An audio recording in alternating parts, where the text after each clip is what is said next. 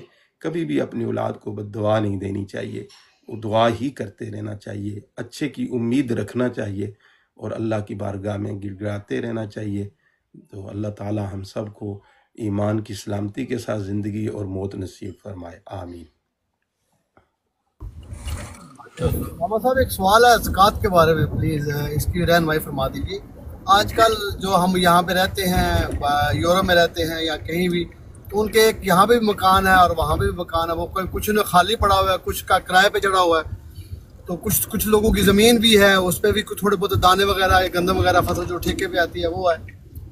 تو کیا اس کی بھی وہی مالیت ہوگی 52 تولے کے برابر ہوگی تو پھر زکوٰۃ دینی پڑے گی، یا وہ جو کرائے پہ چڑھے ہو اس کے میں سے زکوٰۃ چاہے جتنے کی بھی ہے زکوٰۃ دینی پڑے گی؟ اس کی ذرا رہنمائی فرما دیجیے.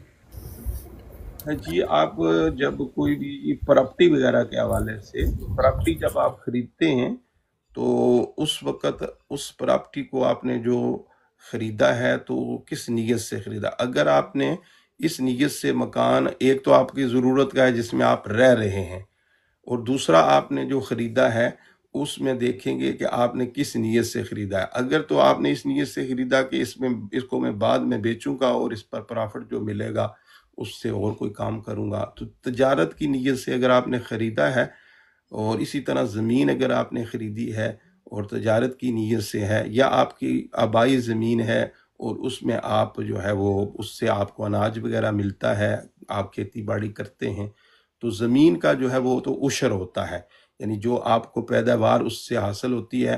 اگر وہ زمین بارانی ہے، یعنی بارش کے پانی کے ساتھ وہ اناج وغیرہ حاصل ہوتا ہے، تو اس میں عشر ہوتا ہے، یعنی اس کا 10 من پر 1 من اللہ کی راہ میں دینا ہوتا ہے.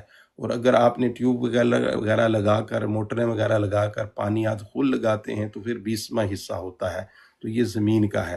اور مکان اگر آپ نے تجارت کی نیت سے لیا تھا، اس نیت سے نہیں خریدا تھا کہ اس کو بعد میں بیچوں گا، تو پھر سال کے بعد اس مکان کی جتنی بھی ویلیو مارکیٹ میں ہوگی اس کے اوپر پھر 2.5% جو ہے وہ زکوٰۃ دینا ہوگی. لیکن اگر مکان آپ نے اپنے رہنے کے لیے خریدا اور یا اس نیت سے خریدا کہ اس کو میں کرائے پر چڑھاؤں گا اور کرایہ جو حاصل ہوگا اس کو اپنی ذات پر استعمال کروں گا، تو ابھی اس صورت کے اندر وہ جو کرایہ وغیرہ ہے اگر وہ آپ کے پاس جمع ہوتا ہے اور جمع ہونے کے بعد وہ 52.5 تولے چاندی کے برابر اس کی قیمت بن جاتی ہے، تو اس صورت کے اندر پھر وہ سال جب گزرے گا تو اس سے جو ہے وہ زکوٰۃ ہوگی.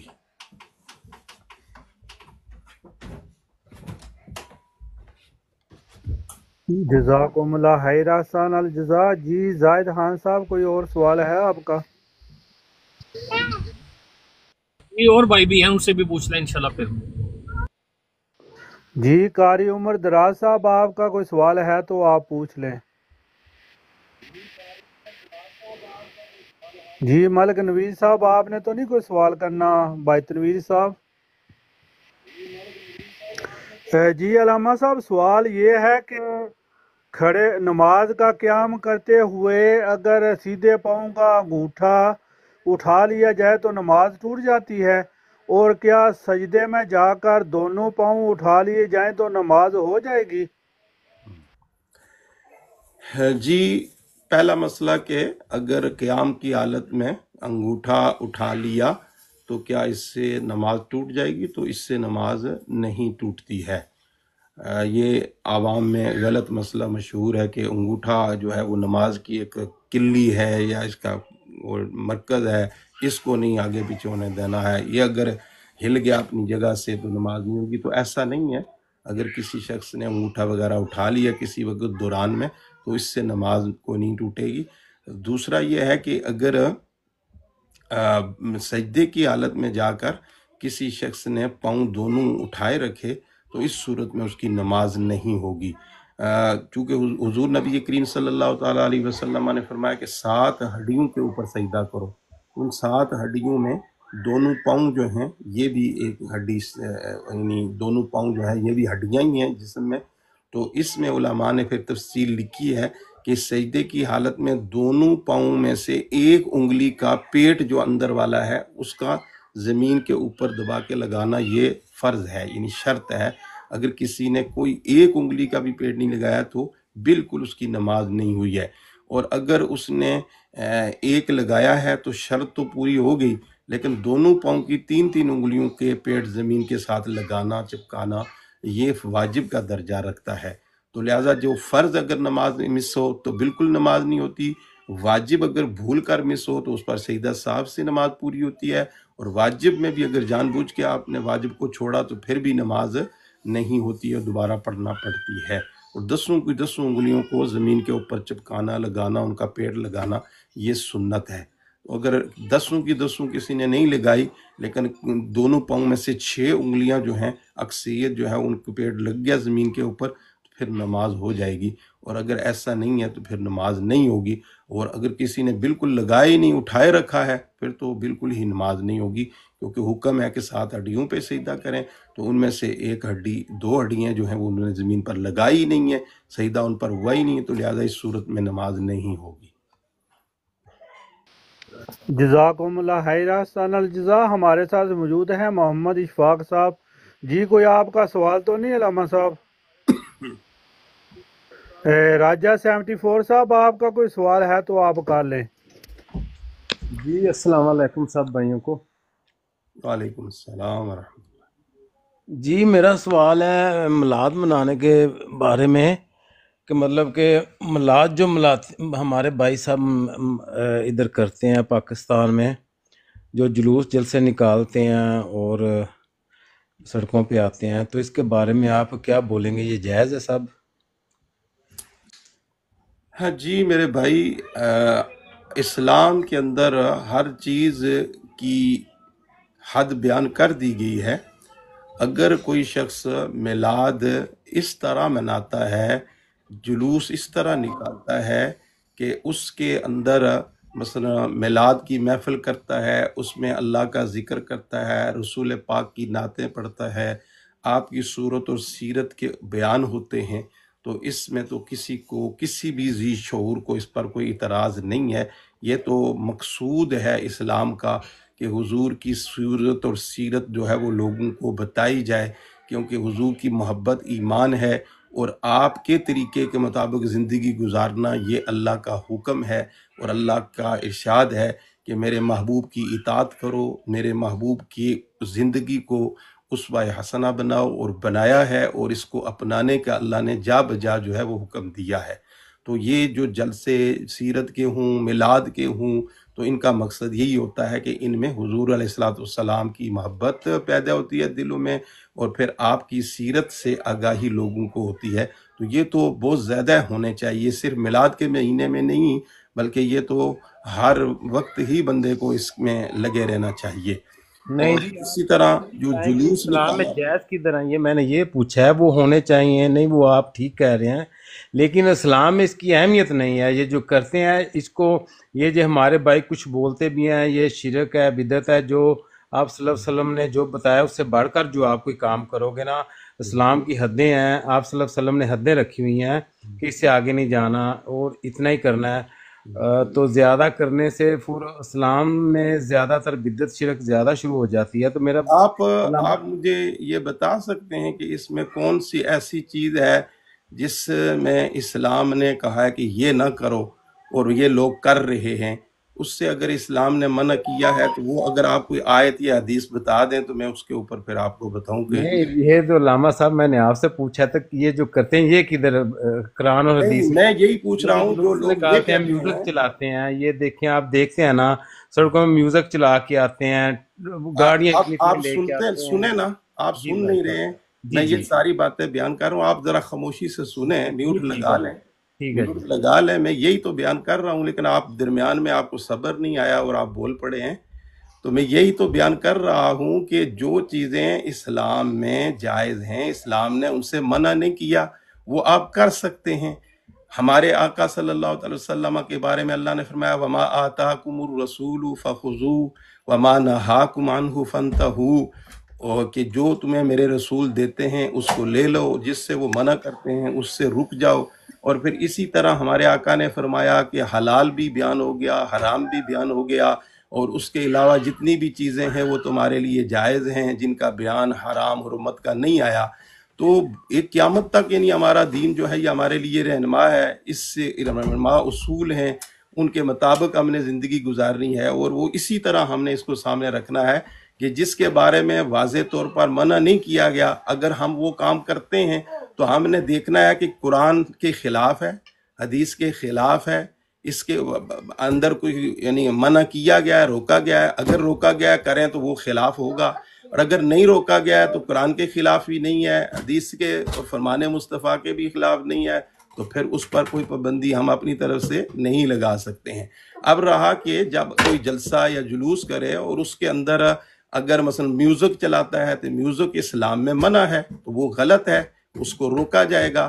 لیکن اگر وہ مثلا جلوس نکالتے ہیں، اس میں وہ نعتیں پڑھتے ہیں، حضور علیہ الصلوۃ والسلام پر درود و سلام پڑھتے ہیں، تو اس سے تو منع نہیں ہے، اس پر تو کوئی پابندی نہیں ہے، لہذا یہ درست ہے۔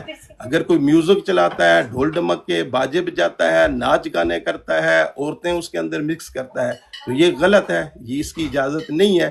تو اصول یہی ہے کہ جو چیزیں اسلام میں منع نہیں ہیں اور قرآن و سنت کے خلاف نہیں ہیں، اگر وہ کوئی کرتا ہے تو وہ جائز ہوں گی، اور اگر وہ غلط کام کرتا ہے تو کوئی بھی کرے، کسی وقت بھی کرے، کہاں بھی کرے، وہ غلط ہے، اور غلط کو غلط ہی کہا جائے گا، بے شک وہ اسلام کا نام لے کر کیا جائے یا اپنے ذاتی طور پر کیا جائے، غلط کی تو کوئی سپورٹ نہیں کرتا ہے۔ تو لہٰذا اگر آپ کوئی ایسی بات، جس طرح آپ نے میوزک کا ذکر کیا تو میں اس کو ببانگ دوہل پوری دنیا کے سامنے غلط کہہ رہا ہوں، اسی طرح اور بھی اگر کوئی آپ چیز نشاندہی کریں گے تو میں دیکھوں گا، اگر وہ قرآن و سنت کے خلاف ہے تو میں اسے یہاں بالکل بابانگ دہل غلط کہوں گا، لیکن جو غلط ہے ہی نہیں ہے اور قرآن و سنت کے خلاف بھی نہیں ہے، اس کو اپنی طرف سے غلط کہنا، اس کی بھی تو اجازت اسلام نے نہیں دی ہے نا۔ جی ٹھیک ہے، تو یہ آپ نے کہا کہ اس کی اجازت نہیں دی، تو پھر صحابہ پاک نے اس عمل کو کیوں نہیں کیا؟ ہاں، یہ بات آپ کی درست نہیں ہے، یعنی دیکھیں اس جو وقت گزرتا ہے، ماحول بدلتا ہے، تو لوگوں کے طور طریقے جو ہیں وہ بدلتے ہیں، تو یہ کہنا کہ جو کام صحابہ نے نہیں کیا وہ نہیں کر سکتے، تو آج جو کام ہم بہت سے ایسے کر رہے ہیں جو صحابہ کے دور میں تھے ہی نہیں، صحابہ نہیں کرتے تھے، تو کیا پھر ہم اس اصول کو اپنا کے پھر ہمیں نہیں کرنا چاہیے؟ مثلاً صحابہ کون دیکھیں سی کہ صحابہ گاڑیوں نے کے اوپر سواری نہیں کرتے تھے، صحابہ جو ہے وہ اس طرح ہم جس طرح عیاشیاں کر رہے ہیں، صحابہ اس طرح نہیں کرتے تھے، صحابہ بڑی بڑی کوٹھیاں نہیں گاڑی بناتے کا تھے، جو ہے نا صحابہ بڑے بڑے اثر بنگلے نہیں نہیں ہوتا، بناتے تھے، گاڑی کا ہم اسلام آج میں اثر نہیں بنا ہوتا رہے ہیں، تو لہٰذا علامہ ہم صاحب۔ جو ہے وہ کہیں کہ یہ نہیں جی صحابہ جو ہیں جو انہوں نے کیا وہی کر سکتے ہیں، جو صحابہ نے نہیں کیا وہ نہیں کر سکتے، تو یہ اصول غلط ہے، یہ اصول غلط ہے۔ یا تو یہ ہے نا کہ آپ ایک اصل بنائیں جو قرآن و سنت سے ہے تو اس کو آپ اپلائی کریں، صحابہ کرام کے اگر آپ کہیں کہ وہی کام جو ہے وہ جائز ہے جو صحابہ نے کیا ہے، تو میں اس پر آپ سے سوال کرتا ہوں، یہ کس قرآن کی آیت میں لکھا ہے کہ وہی کر سکتے ہیں جو صحابہ نے کیا، اور جو صحابہ نے نہیں کیا وہ نہیں کر سکتے؟ یا کس حدیث میں یہ ہمارے آقا نے کہا کہ جو کام میرے صحابہ کریں گے وہی تم نے کرنا ہے، اس سے ہٹ کر تم نے کوئی کام نہیں کرنا ہے؟ اگر آپ اس طرح کی کوئی آیت یا حدیث لے آئیں تو میں اس کو بالکل مانوں گا اور میں اس پر جو ہے وہ عمل بھی کروں گا، لیکن ایسا نہیں ہے۔ ہمیں اسلام نے زندگی گزارنے کے اصول دیے ہیں، اور ان اصولوں کے تحت جو ہے وہ جو زمانہ بدلے گا، اعمال کے طور طریقے بدلیں گے، خوشی منانے کے طریقے بدلیں گے، غم کے طریقے بدلیں گے، تو ان طریقوں کو دیکھنا ہے کہ قرآن و سنت کے خلاف ہیں، اسلام کے خلاف ہیں، ان کو نہیں اپلائی کیا جائے، نہیں مانا جائے گا۔ لیکن اگر قرآن و سنت کے خلاف نہیں ہے، اسلام نے اس سے روکا نہیں ہے، تو وہ ایک نیا کام بھی اگر ہوگا تو اس کو جو ہے وہ کرنے میں کوئی حرج نہیں ہے، اس کی اسلام نے ہمیں اجازت دی ہے، پابندی نہیں لگائی ہے۔ جزاکم اللہ خیر، احسن الجزا۔ ہمارے ساتھ موجود ہیں نفیس احمد صاحب جی، آپ کا کوئی سوال تو نہیں ہے؟ میں نے کمنٹ کیا تھا لیکن آپ نے وہ ڈیلیٹ کر دیا، اس کا جواب ہے۔ نہیں میں نے نہیں دیکھا، آپ ابھی بول کر بتا دیں کیا تھا۔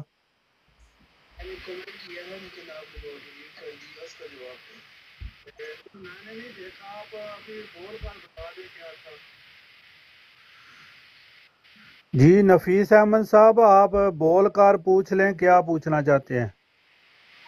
سر مجھے یہ بتا دیں کہ حضور پاک صلی اللہ علیہ وآلہ وسلم کی ولادت کب ہوئی تھی، اور ان کی پکی جو ڈیٹ ہے، کوئی 8 ربیع الاول کہتا ہے، کوئی 12 کہتا ہے، تو یہ مجھے آپ گائیڈ کر دیں۔ جی آپ کی ولادت کی ڈیٹ میں واقعتاً بہت ڈیٹیں ہیں، 8 کا بھی ہے، 12 کا بھی ہے، 2 کا بھی ہے۔ تو دیکھیں کہ 12 کی جو ہے یہ عوام کے اندر مشہور ہے، اور جو ایک مرتبہ کوئی چیز عوام کے اندر شہرت پا جائے تو پھر اس کو اپنانے میں کوئی حرج نہیں ہے۔ بات یہ ہے کہ اگر آپ اس سے یہ سوچ رہے ہوں گے کہ ہم 12 ربیع الاول کو حضور کے میلاد کی خوشی مناتے ہیں، تو آپ کی جو ہے ولادت 8 کی تاریخ ہے اور یا 2 کی ہے یا کوئی اور تاریخ بتائی جاتی ہے، تو لہذا جب 12 آپ کی ڈیٹ ولادت کی ہے ہی نہیں ہے تو اس دن پھر خوشی بھی نہیں منانی چاہیے۔ تو اس پر ہم یہ کہتے ہیں کہ حضور نبی کریم صلی اللہ علیہ وسلم کی ولادت کی ڈیٹ میں جب اختلاف ہے، 12 کی بھی ہے، 8 بھی کی ہے، 2 بھی ہے، تو لہٰذا جو بندہ 2 کو صحیح سمجھتا ہے وہ 2 تاریخ کو آپ کے میلاد کی خوشی منا لے، جو 8 کو صحیح سمجھتا ہے وہ 8 کو منا لے، اور جو 12 کو صحیح سمجھتا ہے وہ 12 کو منا لے۔ تو آپ کی ولادت کی خوشی منانے میں یہی ہے کہ کوئی لوگ درود شریف پڑھتے ہیں، کوئی اس دن نعت پڑھتے ہیں، کوئی آپ کی سیرت اور صورت کے تذکرے کرتے ہیں، کوئی اس دن جو ہے وہ صدقہ و خیرات کرتے ہیں، کچھ روزہ بھی رکھ لیتے ہیں۔ تو اس میں جو ہے وہ پابندی نہیں ہے۔ تو آپ کو جو ڈیٹ جو ہے وہ آپ سمجھتے ہیں کہ یہ زیادہ ٹھیک ہے، آپ اس پر یہ جو نیک اعمال ہیں یہ آپ کریں، اس میں آپ کو جو ہے وہ ثواب ملے گا۔ تو 12 ربیع الاول جو ہے یہ زیادہ مشہور ہے، اور باقی ڈیٹیں بھی جو ہے بعض کتابوں میں ہیں، تو یہ کوئی اختلاف والی بات نہیں ہے۔ اور جس حضور پاک صلی اللہ علیہ وسلم جب دنیا سے پردہ کر گئے، وہ تاریخ بھی بتا دیں۔ جی اس کے حوالے سے بھی یہی ہے کہ آپ کا جو وصال ہے وہ 12 ربیع الاول ہی ہے، اور اس کے علاوہ اور بھی اس میں بھی یعنی ڈیٹیں جو ہیں وہ مختلف آتی ہیں، مشہور جو ہے وہ 12 ربیع الاول بھی آتا ہے، تو لہٰذا اس میں بھی کوئی ایسا مسئلہ نہیں ہے۔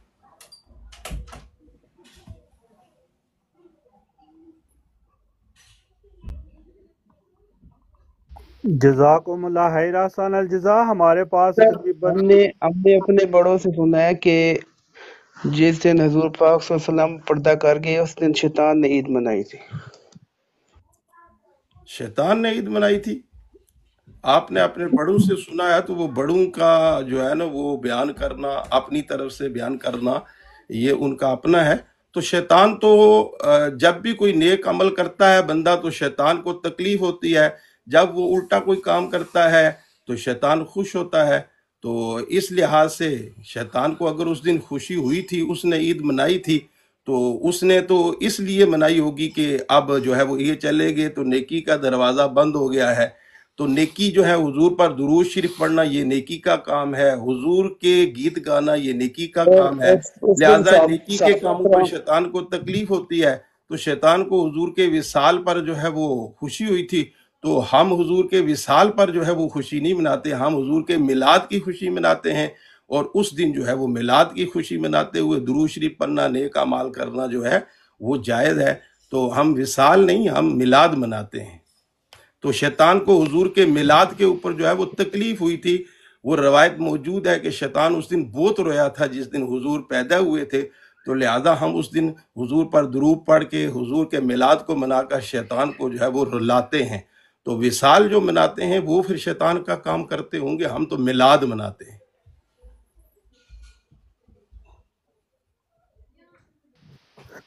جزاکم اللہ خیر، احسن الجزا۔ ہمارے پاس تقریباً 3-4 منٹ ہیں، اگر کوئی اور بھی سوال کرنا چاہے تو سوال کر سکتے ہیں۔ آخری سوال کی طرف چلتے ہیں کہ علامہ صاحب، جی نفیس احمد صاحب۔ السلام علیکم حضرت جی، صحابہ اکرام کے دور میں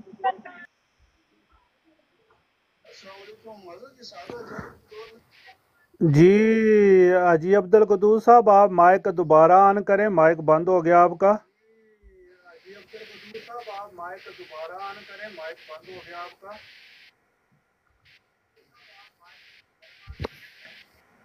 السلام علیکم جی۔